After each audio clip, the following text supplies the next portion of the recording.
खतौली विधानसभा seat उपचुनाव को लेकर प्रशासन सतर्क। 17 नवंबर को भरे जाएंगे नामांकन पत्र, 5 दिसंबर को होगा मतदान। यूपी उपचुनाव को लेकर आचार संहिता लागू। उत्तर प्रदेश के जनपद मुजफ्फरनगर के खतौली विधानसभा सीट भाजपा विधायक विक्रम सैनी की सदस्यता जाने के बाद उपचुनाव की अधिसूचना जारी हो गई है। चुनाव आयोग के मुताबिक विधानसभा क्षेत्र में उपचुनाव के लिए 17 नवंबर को नामांकन पत्र भरे जाएंगे और 5 दिसंबर को मतदान किया जाएगा। उपचुनाव को लेकर जिला प्रशासन ने भी अपनी तैयारियां पूरी कर ली है, जिसके चलते मंगलवार को जिला कलेक्ट्रेट पर जिला अधिकारी चंद्रभूषण सिंह और एसएसपी विनीत जायसवाल द्वारा आला अधिकारियों के साथ मिलकर एक प्रेस कॉन्फ्रेंस का आयोजन किया गया। प्रेस कॉन्फ्रेंस में जानकारी देते हुए बताया गया कि उपचुनाव को लेकर अधिसूचना जारी हो चुकी है, जिसके चलते आचार संहिता लागू हो गई है और इसको लेकर सभी आला अधिकारियों को उनकी जिम्मेदारियां तय कर दी गई हैं। 17 तारीख लास्ट डे ऑफ नॉमिनेशन है, 18 तारीख को स्क्रूटनी है, जिसमें नॉमिनेशन पेपर्स की रिटर्निंग अफसर द्वारा जांच की जाती है। जिलाधिकारी चंद्रभूषण सिंह की माने तो ये उपचुनाव पुरानी मतदाता सूची पर ही हो रहा है, क्योंकि 7-8 महीने पहले ही यहां पर विधानसभा चुनाव हुए हैं, जिसके चलते यहां का जिला प्रशासन पूरी तरह से तैयार है। इस उपचुनाव को लेकर जिलाधिकारी चंद्रभूषण सिंह ने मतदाताओं से अपील करते हुए कहा कि मतदाताओं को भी बिना किसी भय के अपना मतदान करना चाहिए। सुरक्षा को लेकर कोई कमी नहीं आएगी, क्योंकि एक विधानसभा पर चुनाव हो रहा है, इसलिए हमारे पास भारी संख्या में पुलिस फोर्स मौजूद है। खतौली विधानसभा का उपचुनाव इसकी घोषणा हो गई आयोग से, क्योंकि अभी जो रिक्त हुई थी सीट उसकी आज अधिसूचना जारी हुई है, जिसमें जैसे ही नोटिफिकेशन होता है वैसे ही आदर्श आचार संहिता लग जाती है। तो आदर्श आचार संहिता लागू हो गई है और उसके बाद जो भी आयोग के आदेश निर्देश के क्रम में कार्रवाई होती है, जो डिफेसमेंट की कार्रवाई, उसके लिए भी टीमें बन गई हैं। वो सब अपना काम कर रही हैं। 24 घंटे, 48 घंटे और 72 घंटे का जो प्रोटोकॉल है उसके हिसाब से वो अपना काम कर रही हैं। और आज हम लोगों ने अपने जो भी इलेक्शन से जुड़े हुए जिम्मेदार अधिकारी कर्मचारी हैं, उनको उनकी जिम्मेदारियां तय कर दी गई हैं और उसके हिसाब से वो अपनी अपनी तैयारी प्रारंभ कर देंगे।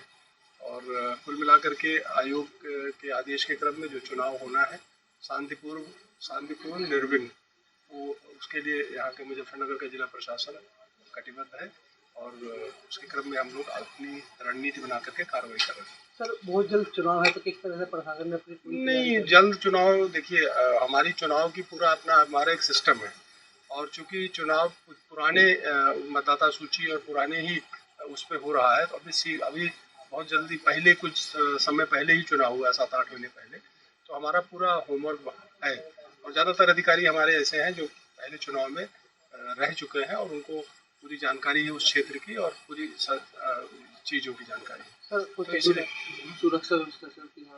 सुरक्षा व्यवस्था जो है वो चूँकि एक ही विधानसभा में चुनाव है, जब हमारा सामान्य चुनाव हुआ था तो भी हमारे जिले में कोई इंसिडेंट नहीं हुआ था और अब चूँकि एक चुनाव है तो हमारे पास संसाधनों की कोई कमी नहीं है। इसलिए सुरक्षा को लेकर के किसी को कोई हर व्यक्ति को निश्चिंत रहना चाहिए। हर मतदाता को निर्विघ्न तरीके से जा करके बिना किसी भय, बिना किसी डर के अपने मतदान का प्रयोग करना चाहिए और उसके लिए जो भी सहूलियतें हैं, मतदाता को मतदान केंद्र पर जाने से लेकर के वोट डालने से लेकर के, ये चूँकि लोकतंत्र है, लोकतंत्र में हम लोगों को वोट डालने के लिए आमंत्रित करते हैं, इसलिए हम उस हिसाब से सारी फैसिलिटी क्रिएट करते हैं। कोई मतदाता आसानी से बूथ तक आए और बूथ पर वो आराम से बैठे वहाँ पर और अपना समय, अपना क्रम आने पर वो वोट डाले। तो इस तरह से हम सारी व्यवस्था करेंगे कि मतदान केंद्र पे उसे कोई कठिनाई भी ना हो, जैसे जो दिव्यांग मतदाता हैं या किसी इस तरह के जो भी जो वृद्ध मतदाता हैं, उनको कोई कठिनाई ना हो। इसलिए वहाँ पर बैठने की व्यवस्था, पानी पीने की व्यवस्था, रैंप की व्यवस्था, जो अश्योर्ड मिनिमम फैसिलिटीज़ होती हैं वो सारी बूथों पर मौजूद रहेंगी। तो इस समय हम आयोग के प्रतिनिधि के रूप में यहाँ पर जो मतदाता हमारे खतौली विधानसभा क्षेत्र। इसी क्रम में सुरक्षा को लेकर मुजफ्फरनगर एसएसपी विनीत जायसवाल ने बताया कि खतौली विधानसभा पर होने वाले उपचुनाव को लेकर एसपी क्राइम को नोडल अधिकारी बनाकर चुनाव सेल का गठन कर दिया गया है।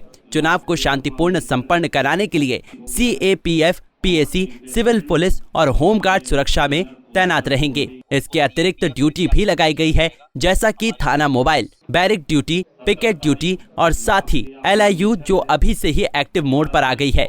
तो वही लगातार अब सोशल मीडिया पर भी नजर रखी जा रही है। किसी भी प्रकार की भ्रामक खबर को लगातार संज्ञान लेते हुए उसके विरुद्ध कार्रवाई की जाएगी और हम आपको आश्वस्त करते हैं, आप सभी के सहयोग से चुनाव आयोग के निर्देशन में पूर्ण रूप से निर्भीक और पारदर्शी तरीके से कुशलता के साथ इस पूरे चुनाव को संपन्न कराया जाएगा। इलेक्शंस डिक्लेयर हो चुके हैं, उसके डिक्लेयर होते ही आज MCC लागू हो गया है। डिफेसमेंट की कार्रवाई लगातार चल रही है। SP क्राइम साहब को नोडल अधिकारी नियुक्त करते हुए चुनाव सेल का भी हमारे यहाँ पुलिस में गठन कर दिया गया है और जो डिप्लॉयमेंट प्लान है चुनाव के दिन के लिए वो प्रिपेयर किया जा रहा है और निरोधात्मक कार्रवाई बड़े पैमाने पर अराजक तत्वों को चिन्हित करके लगातार की जा रही है और 100% जो हमारे मतदान केंद्र हैं उनको CAPF से भी आच्छादित किया जाएगा। हमारी सिविल पुलिस, हमारी PAC, होमगार्ड के अलावा ये CAPF के जवान हैं जो इसकी सुरक्षा में तैनात किए जाएंगे।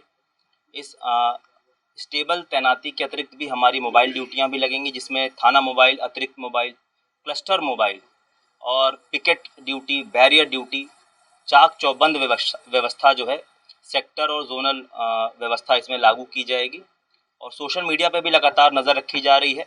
किसी भी प्रकार की भ्रामक खबर को लगातार संज्ञान लेते हुए उसके विरुद्ध भी समय रहते कार्रवाई की जाएगी और हम आपको आश्वस्त करते हैं, आप सभी के सहयोग से माननीय आयोग के निर्देशन में पूर्ण रूप से निर्विघ्न और पारदर्शी तरीके से सकुशलता से ये पूरा चुनाव संपन्न कराया जाएगा। बीजेपी विधायक विक्रम सैनी को मुजफ्फरनगर दंगे में 2 साल की सजा सुनाए जाने के बाद उनकी विधानसभा की सदस्यता को रद्द कर दिया गया था, जिसे लेकर चुनाव आयोग ने खाली हुई खतौली विधानसभा सीट पर उपचुनाव के लिए तारीखों का ऐलान कर दिया है। क्षेत्र के उपचुनाव के लिए 17 नवंबर को नामांकन पत्र जाएंगे और 5 दिसंबर को मतदान किया जाएगा। पंजाब केसरी टीवी के लिए मुजफ्फरनगर से अमित कल्याण की रिपोर्ट। हमसे जुड़े रहने के लिए हमारे YouTube चैनल को सब्सक्राइब करें और नई वीडियो की नोटिफिकेशन के लिए बेल आइकॉन को दबाएं। अगर आप ये वीडियो Facebook पर देख रहे हैं तो लाइक जरूर करें और ज्यादा से ज्यादा शेयर करें। धन्यवाद।